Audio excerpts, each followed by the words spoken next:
بخشش مانگنا، استغفار پڑھنا، اللہ سے توبہ کرنا دنیا کی نعمتوں کو حاصل کرنے کا ذریعہ بھی ہے اور آخرت کی بھلائی کا ذریعہ بھی ہے۔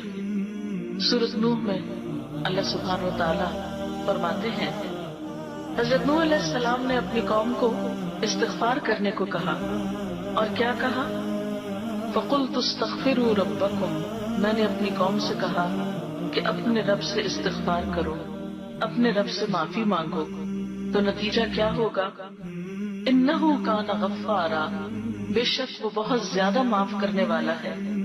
يُرْسِلِ السَّمَاءَ عَلَيْكُمْ مِدْرَارًا، تم پر آسمان سے خوب بارشیں برسائے گا، آسمان کو تم پر برسنے والا بنا دے گا۔ وَيُمْدِدْكُمْ بِأَمْوَالٍ وَبَنِينَ، تمہیں مال اور بیٹوں سے مدد دے گا۔ وَيَجْعَلْ لَكُمْ جَنَّاتٍ، تمہارے لیے باغات بنائے گا۔ وَيَجْعَلْ لَكُمْ أَنْهَارًا، اور تمہارے لیے نہریں جاری کر دے گا۔